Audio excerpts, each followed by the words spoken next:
कणकवली तालुक्यातील नाटाळ गावामध्ये लोकसहभागातून सावरकोंड हा बंधारा बांधण्यात आला आहे। या बंधाऱ्याची तर अनेक वैशिष्ट्ये आहेत, पण या बंधाऱ्याचा गाववासियांना नेमका कशा पद्धतीने फायदा आहे हे आपण स्थानिकांकडून जाणून घेणार आहोत। सर्वप्रथम सर्व आपल्याकडून जाणून घेतो, नेमका या बंधाऱ्याचा तुम्हाला गाववासियांना फायदा काय?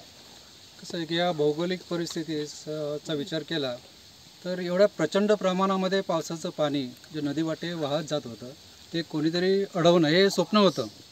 आणि मला अभिमान आहे की माझ्या बंधूने ते काम केलं, त्यांनी ती चळवळ उभी केली तेव्हा त्याला टीकेलाही सामोरं जावलं की ह्यो काय करतो या ग्रामीण भाषेमध्ये, हा काय करणार आहे। पण त्याने आज जे करून दाखवलं आहे की एका ओळीत सांगायचं तर माझ्यासाठी हा नाटाळचा जलनायक आहे। क्या बात आहे। खरं तर आपल्या गाववासियांचं कौतुक हे गाववासियांना असणं हे तितकंच महत्त्वाचं असतं। ज्येष्ठ नागरिक देखील आपल्या सोबत आहेत, त्यांच्याशी आपण बोलणार आहोत। सर, काय भावना व्यक्त कराल? कारण की आज लोकार्पण होतोय, स्वतः जलनायक संजय यादवराव देखील या ठिकाणी आहेत, राहुल तिवरेकर देखील थोड्या वेळात येतील। काय भूमिका आहे, काय भावना आहे? आतापर्यंत आपल्या नाटळ गावात असा बंधारा कधी झाला नव्हता। हा बंधारा प्रथमच झालेला आहे आणि याचा फायदा बरेच लोक नाटळमध्ये घेतील आणि त्यांचं पण शेतीविषयीचं चांगलं पुढे हे होईल, उत्पन्न वाढेल त्यांचं आणि लोक अजून मेहनत करायला जरा हे होतील, आनंदित होतील। त्याच्यामुळे हे काम झालं ते माझ्या मते सगळं चांगलं झालेलं आहे आणि पाणीसाठा भरपूर आहे। नक्कीच आपण ज्येष्ठांची तर मतं जाणून घेतो, पण त्याचबरोबर तरुण पिढीचं, कारण भविष्यामध्ये पुढे जाऊन या तरुण पिढीला खऱ्या अर्थानं फायदा आहे। सर, काय सांगाल, कशा पद्धतीने या बंधाऱ्याचा आपल्या गावाला आणि एकूणच इकडच्या स्थानिक शेतकऱ्यांना फायदा होणार? नमस्कार। सर्वप्रथम म्हणजे इथे 3 वर्षापूर्वी जो कोरोना आला त्यामध्ये जी युवा पिढी आमच्या गावावरून सगळी बाहेर स्थलांतरित झाली होती ती झपाट्याने पुन्हा गावाकडे येऊ लागली। पण गावाकडे येऊन करायचं काय, तर इथे काही व्यवसाय नाही किंवा पाणी नाही, कारण शेती करायला पाणी हे महत्त्वाचं आहे। आणि गेली कित्येक वर्ष पाण्याचा दुष्काळ आमच्या गावाकडे थोडा बहुत प्रमाणात होता। तर आता हे पाणी पावसाळ्यात तर आमच्याकडे भरपूर प्रमाणात असतं, मग ते साठवायचं कसं, ते आता आमच्या बंड्या भाऊंनी किंवा आमचे सगळे जलनायक आहेत त्यांनी एक चांगला उपक्रम आमच्याकडे राबवला।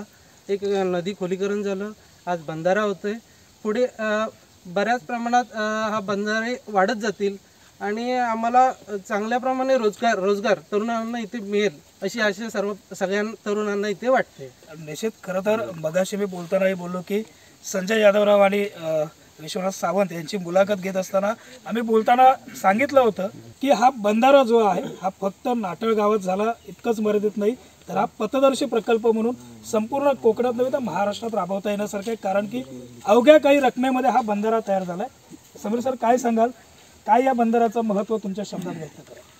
हा बंधारा 2018 मध्ये आम्ही नदीचा गाळ काढण्याचा प्रयत्न केला। जो नदीचा गाळ आम्ही काढला त्यावेळी आपले राहुल तिवरेकर असं म्हणाले की हा नदीचा गाळ तुम्ही काढत असाल तर ठिकठिकाणी बंधारे होणे गरजेचं आहे आणि बंधारे असे बांधा की जे तीव्र उतार आहे, तीव्र उतारामध्ये तुमची जी नदीची धूप होते, शेत जमिनीची धूप होते, ती थांबली गेली पाहिजे आणि नैसर्गिक कोणत्याही ह्याला तडे न जाता तो तुम्ही बंधारा बांधा। मग असे मी जवळजवळ 17 ठिकाणी जागा पाहिल्या आणि त्यातली ही एक पहिली जागा अशी की तिथे विदाऊट ब्लास्टिंग न करता, कारण गव्हर्नमेंटचे बंधारे असतात हे ब्लास्ट करून बांधले जातात, पण इथे अजिबात त्या दगडाला त्रास न करता आहे त्याच कंडिशनमध्ये आम्ही तो बंधारा बांधण्याचा प्रयत्न केला। लोकांच्या सहभागातून, लोक वर्गणीतून आणि असंख्य देणगीदारातून हा बंधारा उभा राहिला। सांगायचं एकच आहे की लोकांनी मनात आणलं तर सगळं काही करू शकतात, फक्त त्यांना एक दिशा आणि एक चांगली विकासाचा मार्ग दाखवला तर हे बंधारा हा एक उदाहरण आहे, हा आदर्श बंधारा, जिथे सरकारी अधिकारीसुद्धा चर्चेतला बंधारा असं आता त्याची ओळख झाली आहे पूर्ण जिल्ह्यात। खरं तर हेच वैशिष्ट्य आहे नाटाळ गावात लोकसहभागातून सुरू झालेल्या या सावरकोंड बंधाऱ्याचं। सर, कशा पद्धतीने या बंधाऱ्याचा फायदा पुढील काळात आपल्या पिढीला होणार आहे, शेतकऱ्यांना होणार आहे? जर आतापासून म्हणजे नमस्कार, ह्या बंधाऱ्याचा उपयोग जो नजीकचे जे काही जमीनदार आहेत त्यांनी त्याचं भाजीपाला, शेतीपूरक व्यवसाय हे संपूर्ण जर त्यांनी त्याच्यामध्ये राबवले तर फारच चांगले उत्पन्न त्यांना मिळू शकते। आणि उत्पन्न काढून मुलांना त्याच्यातून भरपूर काही पुढची पिढी जी आहे ही गावाकडे कोकणात स्थायिक होईल ह्याच्या मागे आमचा हेतू होता. ग्रामविकास मंडळ आम्ही 2018 पासून या पाण्याच्या बाबतीत काम करायला लागलो. त्यावेळेला प्रत्येक वेळेला आम्हाला संजय यादवरावांची साथ मिळाली. काही अडचणी होत्या तसं जसं माझ्या सहकार्याने सांगितलं की राहुल तिवरेकर बंधाऱ्यांची गरज आहे, तर त्याच्यासाठी गेल्या वर्षी आम्ही 2021मध्ये 24 जानेवारीला एक जल अभ्यास दौरा आयोजित करण्यात आला होता. त्यावेळेस राहुल तिवरेकरांचे जे बंधारे आहेत ते बघायला आम्ही गेलो. आमच्याबरोबर आमच्यासोबत चिपळूण खेड अशी तिकडची जी 2-3 गावातली माणसं होती. त्या गावामध्ये संपूर्ण बघितल्यानंतर सगळं काय आमचं मग शेवटी ग्रुप फॉर्म झाला. त्यावेळेला यादवरावांनी संपूर्ण इनिशिएटिव्ह घेतलं. त्यात आम्हाला सुकटणकर साहेबांकडून फार मोठी मदत मिळाली. आमच्यासोबत इतरही जे 4 गाव आमच्यासोबत होते त्यांनाही मदत मिळाली. आणि ह्याच्यामध्ये संपूर्ण मेन जे श्रेय जाते ते संजय यादवरावांना जाते, कारण त्यांच्यामुळे जे सगळं आज आम्हाला शक्य झालं. इव्हन 2018च्या सुद्धा कामामध्ये सुद्धा त्यांचाच आम्हाला सहभाग मिळाला. त्यांनी जलतज्ञ वगैरे दिले होते, आम्हाला मार्गदर्शन चांगलं मिळालं. त्यांचा मेन हेतू आहे की कोकण हे पुढे जावं, कोकणातला प्रत्येक माणूस गावात स्थायिक व्हावा. आणि त्या दृष्टीने त्यांचं पर्यटन म्हणा, शेतीपूरक व्यवसाय ह्याच्या पाठी त्यांचं भरपूर काम चालू आहे. सहकार कोकणवासियांनी त्याला सहकार्य करावं एवढीच इच्छा आहे. निश्चित सर.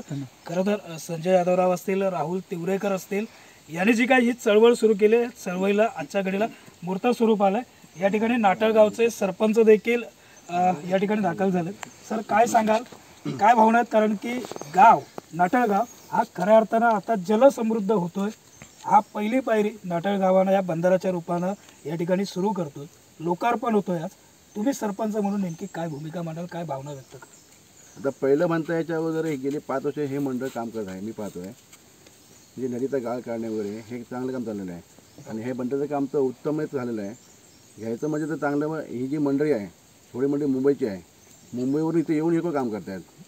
हे एक चांगलं घेण्यासारखं आहे. म्हणजे त्यांचं योगदान चांगलं लाभलेलं आहे. याचं चांगलं ते काम करणे चांगल्या शुभेच्छा आमच्याकडून. निश्चित अवघ्या 18 लाखामध्ये 18-18.5 लाखामध्ये हा बंधारा या ठिकाणी पूर्ण झालाय आणि आज त्याचं लोकार्पण होतोय. विविध सरकारी योजनेतनं जे बंधारे बांधले जातात ते शासकीय ठेकेदार अर्थात या ठिकाणी आहे. सर मला एक महत्त्वाचा प्रश्न विचारायचा आहे. हा बंधारा जो आहे हा लोकसहभागातनं सुरू केलेला किंवा अर्थात बांधलेला हा बंधारा आहे. आणि आपण देखील रत्नागिरी जिल्हा असेल किंवा सिंधुदुर्गातही आपण विविध बंधारे बांधता.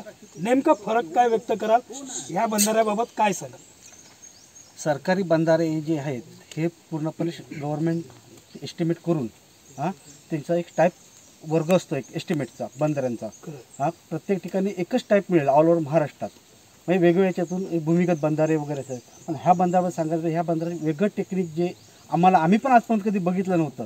हे आता संजय यादवराव साहेब, राहुल तिवरेकरांच्या माध्यमातून एक नवीन टेक्निक, एक नवीन दिशा ह्या जिल्ह्याला म्हणा पूर्ण महाराष्ट्राला ह्या बंधाऱ्यातून बघून व्यक्त करतो मी. निश्चितच या सर्व प्रतिक्रिया कुठंतरी या चळवळीला पुढे घेऊन जाणार आहेत. आणि अशा पद्धतीचे बंधारे हे कोकणातील प्रत्येक गावात व्हावेत, जेणेकरून सर्व गाव आणि संपूर्ण कोकण अर्थात जलसमृद्धीच्या दिशेने वाटचाल करेल एवढं निश्चित आहे. साईनाथ गावकर, कोकणशाही, नाटळ. असे नवनवीन व्हिडिओ पाहण्यासाठी कोकणशाहीचं यूट्यूब चॅनल सबस्क्राईब करा व बेल बटन प्रेस करा. तसेच फेसबुक पेज लाईक करा आणि इंस्टाग्राम पेज व ट्विटर पेजला फॉलो करायला विसरू नका.